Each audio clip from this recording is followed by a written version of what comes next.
morning. Today I'm going to be sharing about a book that has touched me, my life, and supported me so much. It's called The Dark Side of the Lightchasers. And, sorry, I'll do that again for you. There we go. I'm quite proud of myself. I've got the camera facing the right way now, so it's not inverting it. The Dark Side of the Lightchasers by Debbie Ford.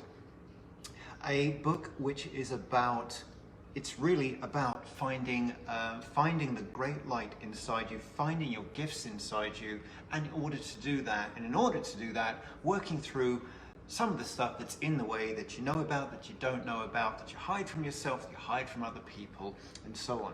It is not a book about darkness. It's so much about learning to understand the shadow, how it expresses, what it does, how we kind of try and suppress it, how it expresses it anyway, and that's the shadow. Now, quickly about Debbie Ford. Wow, Debbie Ford accomplished a lot in her life. We no longer have her, sadly. She passed on in 2013.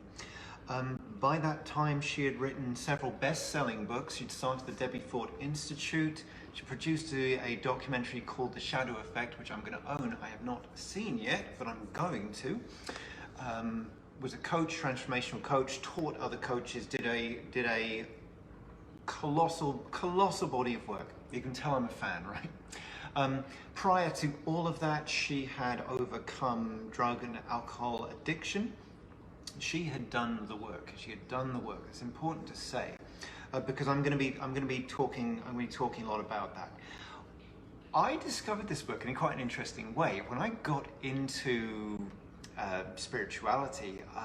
So a couple of the teachers I knew at the time were talking about this book and were telling me stories about when one or someone else had been guided to read this book and hadn't done, and then a couple of years later they had sort of vocalized, why have the last year or so been so difficult? And Spirit had said, well, we did recommend you read this book.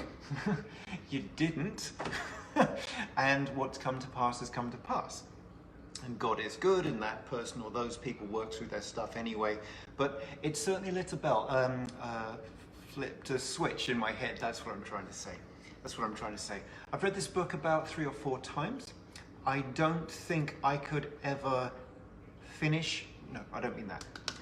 I think I will be reading this book for the rest of my life. Revisiting it to do this today, I had the thought, I should just read it every year. I should read it every year. And I'll explain what reading it means, by the way. Why go through this book now? I've been doing these book reviews for a few weeks now, a few months, whatever it is. Why now? A part of me didn't want to. Because the number of times I've recommended this book to people in the past and had them think that I was interested in negativity because of the word D-A-R-K, or maybe they were afraid of their own, whatever it is, and just Anyway, I am not afraid of that word. I'm not interested in darkness and all that you would associate with that. But what the intention of this book to get into the cracks, into the stuff that we hide from ourselves, we hide from other people, and the exhaustive attempts we go to stop this all from expressing. I'm very interested in that because I know what is behind it. And what is behind it is an incredible source of light in you, in me, and in any and everyone else. I'm interested in this book now because you go onto Facebook, well obviously you have done. You go onto Facebook after this, have a quick look through your thread, if that's what it's called. I'm Generation Xer. You have a quick look, quick scroll, and you're going to see people vocalizing on Democrats, Republicans, masks, don't mask, hydrochloroxine, don't hydrochloroxine, all of it. And people, all of us are uncomfortable with what we feel, and we project it outwards. It's an important book to look at. All right, before I get into what's in here, let me just unpack what I understand is being conveyed by the word dark here, because it's not evil. That's not the word. That's not what's going on here. The dark, as it were, is what we are unwilling or afraid to look at and address in ourselves. That's what it is. Do you remember maybe in December, there was a lot of posts going on, 2020, the year of clear vision. Do you remember that? And that was a popular thing people were liking to say. I was like, yes, I would say after 7-8 months of this year, I would say, yes, this is the year of clear vision. This is the year of clearly getting to see what we have not been willing to look at prior to this year, because it's right in our faces, is it not? Is it not? I've thought about this, and I thought, well, if I were to rename this book, which I obviously don't have the right to do, I wonder if I would call it The Human Side of the Lightchasers. I wonder if I would call it that. I wonder if that would do it justice. That's something I think about a little bit. The thing that religion, spirituality, esotericism, metaphysics has in common is that there is a lot of information, right? There's a lot of information.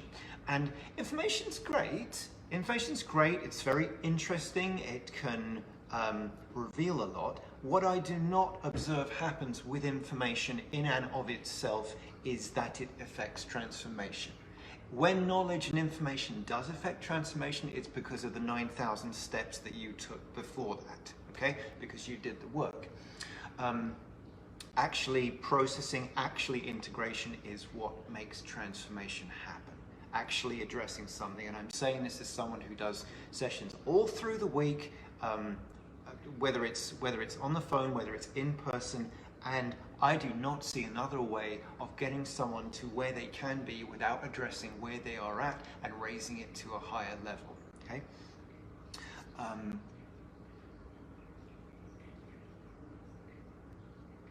While I, as anyone, would like to just look at the good side of things, that's not all that's out there. A lot of shit has gotten real this year and is going to get a lot more real. I think you'll agree with me.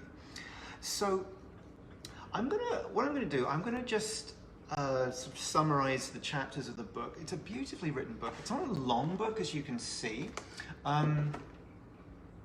Let me just get into what's in it, and then I'll just speak a bit more freely for myself. All right, beautifully titled chapters as well. First chapter is titled "The World Without, the World Within." Okay, and here she's beginning to explain the shadow. She's beginning to explain the barriers that we put up to ourselves, to the world, to each other, and she's explaining projection as well. My favorite quote from this chapter is, "What you can't be with won't let you be. What you can't be with won't let you be." Okay? I have an example of this. I'm not sure in this moment if I'm going to say this out loud today, but I'll just look at that later on. So she's introducing the shadow and our relationship with it. Okay?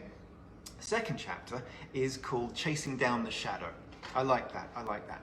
See, if I was going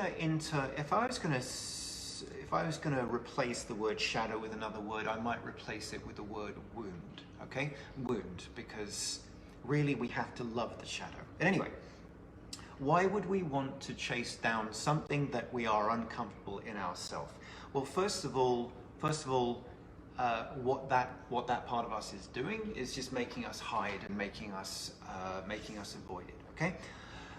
Why we would want to chase it down is to become more whole. We become more whole, we become less unwhole. Okay? I like that she talks about the pitfalls of what should we say, modern age, modern spirituality. She calls it the "I know that" syndrome. I love that. I love that. I come across this so much. You talk about something to someone, mention codependency or something like that, you'll hear "I know that." And what "I know that" means is, yes, I have heard reference to that before. I am familiar with the concept. What "I know that" does not mean is, yes, I process that regularly, I look to try and integrate that, and I'm aware of that in myself. "I know that" is basically saying, stop talking about it. And I'm being direct today, okay? I'm being direct because I care. If you think about words like knowledge, awareness, understanding, they mean different things. They mean different things. And when we are claiming to know something, we are really claiming to know a limited version of it. She tells lovely stories in this book. I love her stories, but actually it's this, from her own experience, it was actually this one that really caught my heart. So the story about a grandfather, he takes his two grandsons into a barn, into a stable. And the first grandson says, "Oh, what is that awful smell? What's this awful smell?" And I've got manure on my shoes, he's complaining, right? The second grandchild comes in and starts running around with this look of glee on his face. And the grandfather says, "Why are you so happy?" And the grandson says, "Well, if there's all this manure in here, there must be a pony in here," right? I love it. I love it. Because if there's a shadow, there must be light. There must be. There must be. I'm saying that because this is a tremendously positive book. Never mind the word D-A-R-K. This is a very positive work. Third chapter is called The World Within Us. Okay? Something I forgot to say earlier on, if there is a word that would sum up this book for me, it's the word freedom. It's the word free, freeing, freedom, anything like that. And so, if we're starting to at least observe that the world outside is within us, we're not at owning that yet, but we're starting to observe it, we are starting to destroy separation. We're starting to diminish separation. She has a great suggestion at this point in the book, and she said, try it on. When someone or something disgusts you, put yourself, claim it as yours, and feel what that feels like. And there's always, in my words now, there's always an alchemy that takes place within that. I'll talk about energy loss. I'll talk about energy loss as I go through this. But again, once we're beginning to observe something outside of us being a part of us, we're losing less energy pretending it's something else, pretending it's not us. Fourth chapter is called Recollecting Ourselves. And so we're still looking at projection here. And it's interesting because she talks about two sides of it. The negative projection, where we project something, we project our shortcomings on other people. I'm trying to think of an example. We might say someone's unintelligent or full of crap or something because we doubt our own intelligence capability. It's the negative connotation of it. But she also talks about the positive connotations. I may have the wrong word there, but anyway, she talks about someone that used to work with her that was almost, that put her on a pedestal, that put Debbie Ford on a pedestal, and she would take time with this lady and support her to see that what she saw as wonderful, beautiful, capable, strong, and all of that in Debbie Ford was actually in her. Both of those are important. If we're projecting something, it's because it's unresolved. It's because it's unresolved. I'm sure you've heard that 1,000 times. Okay? Freedom in this context is, one, it's to be. Two, it's to be able to choose what you feel. She talks about freedom in terms of being able to see through the cloud of projection, the cloud of projection. I like that idea. I like that idea. The fifth chapter is called Know the Shadow, Know Thyself. If you've seen videos I've done, and I'll talk about the causal body, okay, and I'll do this kind of thing. It's out here, okay? So if I'm going to do that again and say there's this outer shell we've got that's out here, I'm talking about something completely different. If there's an outer shell, the outer shell is what we put up to stop people seeing what is behind that. I've got one, I'm doing it right now. You've got one, can't see that of course. But what she's offering to us is to use that as a guide. And what most of us usually do is we stop there. We say, this is our outer shell, we've got our outer shell to protect us, and on we go. I understand that about life, I understand about myself and anyone else. take a year as chaotic and busy as this one, there is something to be said for managing one's day, okay? And we can't be processing massive stuff the whole time, the whole way through the day. I get that. This is work to be done in our own time. She's saying that the things that come up, use that as a guide. The things that we set up our outer shell to protect us from, use that as a guide.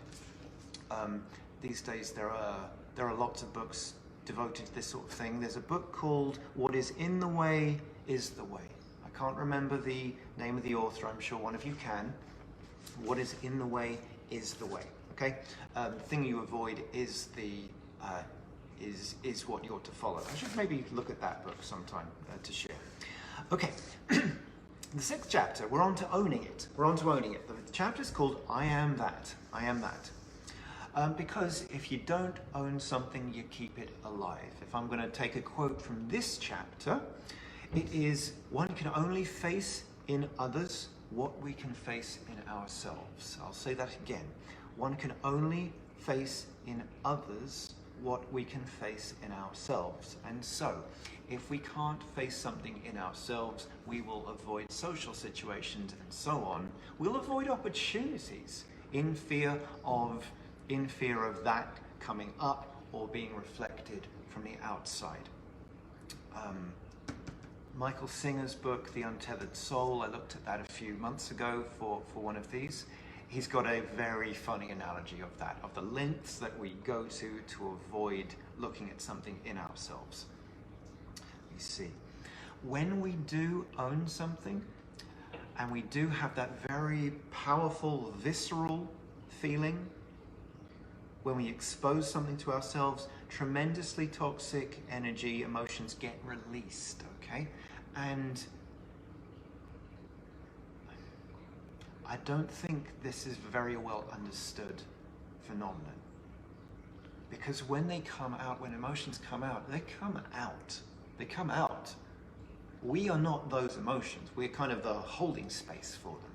And when we can look at them, let them come out, ideally in private, ideally, but not always the case, when we can do that, there's less of it. There's less of that. Something I really pray for humanity is that we learn to get familiar and more comfortable with that.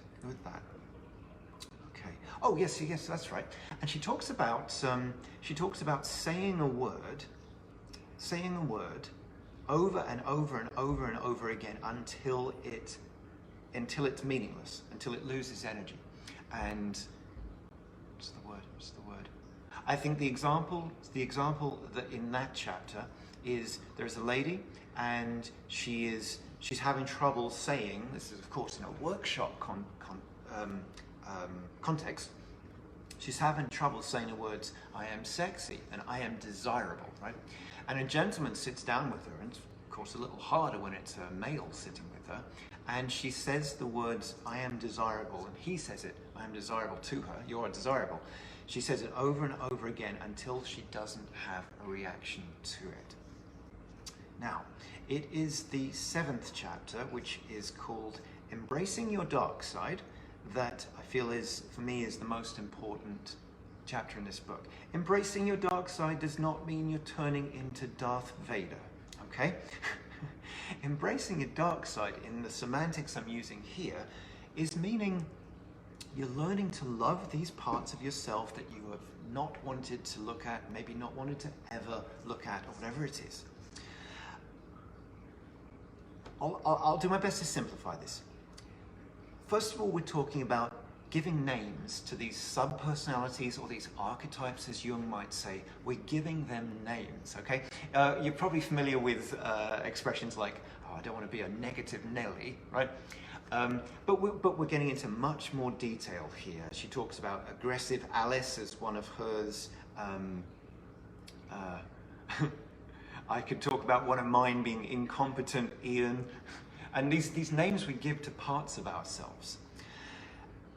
When we do that, and there's so much I would want to say about this. When we do that, when we identify them, we name them, we bring them into the light.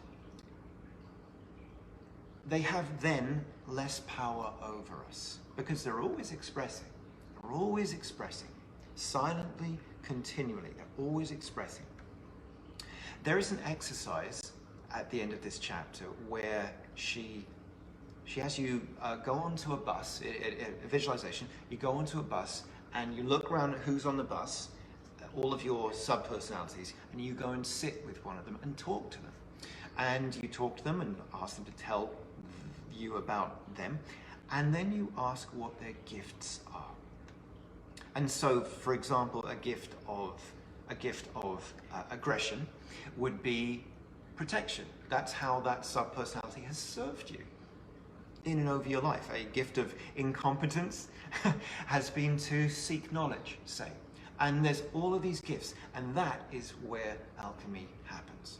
If I think about retreats that I've given over the years, spiritual journeys I've taken people on over the years, from time to time, I've had maybe that one person in the group who, while they were really enthusiastic to sign up and join, when they got to the retreat, they were just pure rebellion, right? They're just walls up to me.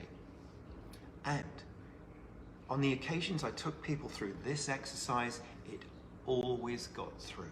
It always got through. There's more. There's further depths to go through with this type of exercise. She talks about inviting in people that have inspired her. She mentions Martin Luther King, for example. This is a way of reclaiming lost parts of you. I know that's very popular in shamanism. This is I would say working on a slightly different aspect, different albeit similar aspect of the psyche. Going on then, next chapter, chapter 8, nearly through it, is called Reinterpreting Yourself. Here we're looking at core beliefs, and I'm actually going to read you a section here. You think about core beliefs we have about not being worthy, not being good enough, if only ... And where these have come from. A lot of these have come from our past, of course, have come from our family. I'm going to read you a short section where she takes you through reinterpreting the word ugly. I believe her father called her ugly in her youth, and so she creates or tunes into positive and negative interpretations of the word ugly. I'm going to read this to you now. Here are the positive ones. Here's number 1. I'm beautiful, so my father became nervous around me. The only way he knew how to deal with his nervousness was by calling me names that he thought were cute. Second one. My father thought these names were cute, and he used them with affection. Number 3. My father loved me so much that he wanted to prepare me for the real world. He thought he could protect me by downplaying my beauty. And then there are the negative ones. Number 1. My father hated me and was trying to damage me for life. Number 2, my father thought I truly was remarkably ugly, and the only way he could deal with it was by teasing me. Now, even as I say both of those, you can feel what resonates for you, and you can feel which is not true with a capital T, as it were. And even with those negative ones, which don't feel good, by saying them, by going there, we are with taking the power out of them. And in terms of embracing it, the more that you do it, the more frequently that you do it, the further you get. It's just as simple as that. I'll talk about the last 2 chapters together. One is called Letting Your Light Shine, and the other is called Life Worth Living. These are the lighter, happier chapters in a book. Why not just start with them? You know, it's a question you might have. Why not just start with them? If you're looking to get to love and light, why not just start with that and have the book be all about that? If I'm sharing personally, then you can't grow seeds. You can't grow seeds in a ground that is unfertile. You just can't. You have to get the ground fertile, or you have to pull the weeds out, you have to get the pebbles and the rocks and the trash and the garbage out. First of all, that's what you have to do. And then, Yes, absolutely. To love ourselves, we have to be willing to let our light shine. Okay, that's a very overused expression these days, and what that means is being willing to speak freely about what you are good at. It's something I'm not comfortable with. I'm not there yet. I'm not there yet. We've been taught, I'm quoting her now, we've been taught not to acknowledge our greatness. And as she says, we have to acknowledge our full potential. Even acknowledge it, we have to acknowledge it to let the universe give us a full amount of our gifts. All I'll say in this context now about the last chapter, A Life Worth Living, she makes a good point that a lot of people talk about things that they want and it stops there. It stops there. So she's talking about making a plan, at least having some point of action to get there, rather than just wanting it, being more responsible with keeping your word to yourself. This is a small book, right? It's a small book. I read somewhere, yes, you can read it in 4 to 5 hours. I remember recommending this book a few years ago to someone, and the following week she came for another session with me, and I said, she goes, yeah, I read that. I was like, okay. I said, did you do the exercises at the end of every chapter? She said, no. I'm going to be uncomfortably blunt now. If you read this and you don't do the exercises at the end of every chapter, you've gotten about 50% of the benefit of this book. Don't get me wrong, it's a phenomenal work. It's very well written. The examples and experience are fantastic, but let's remember, this is someone who's done the work. She's done the work. She cured and cleared her addictions, and then she created this universe, Debbie Ford universe for us, and she did that by doing the work.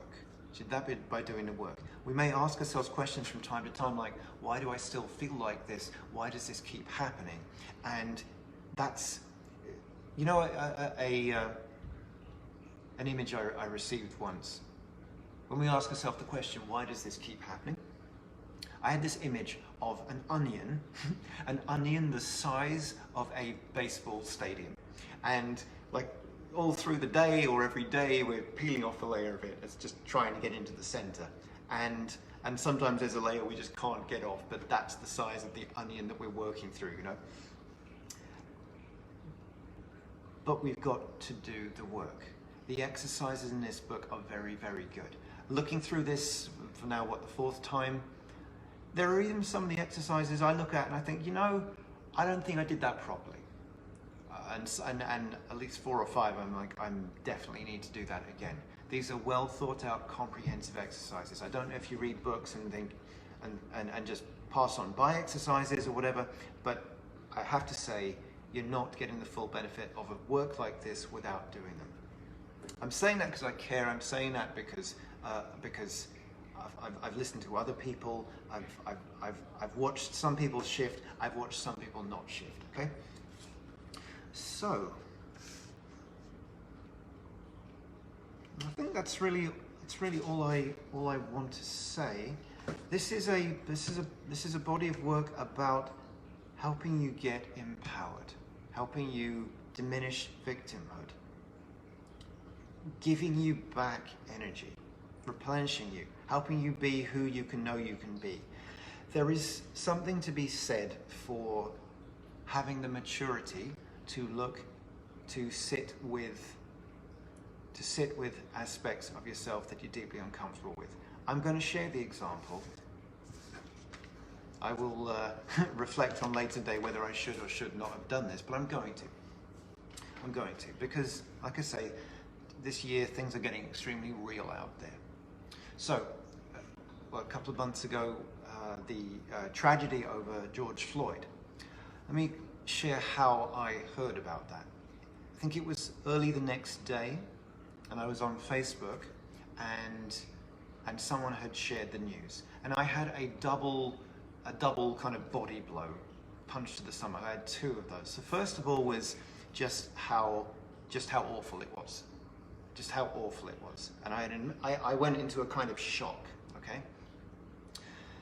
The second body blow I had is how it was shared, and the lady on Facebook had shared it and written, "This is outrageous," and shared it.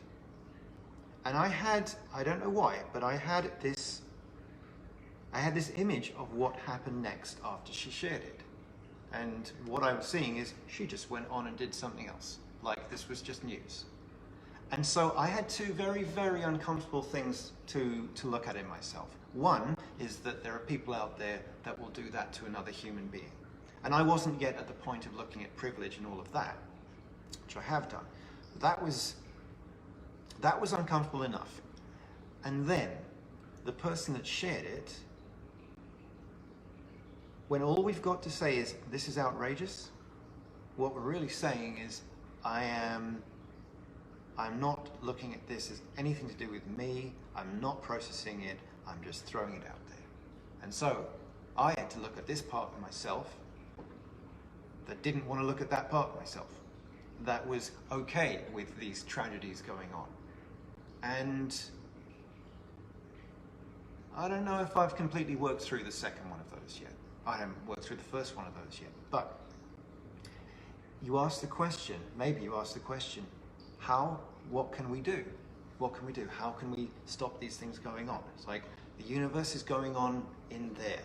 It's going on in there. It's going on in there, right? The power we have, the control we have, is what is in our hands and our body and how we feel. That's why this is so tremendously important. I think by this point, if you're not going to read it based on all I've said, I'm not going to try and convince you, but I will say this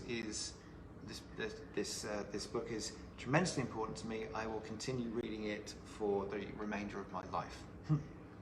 Anyway, thank you for listening to me. I've been a little more passionate and direct than I usually am, but for the best reasons, I hope you will agree.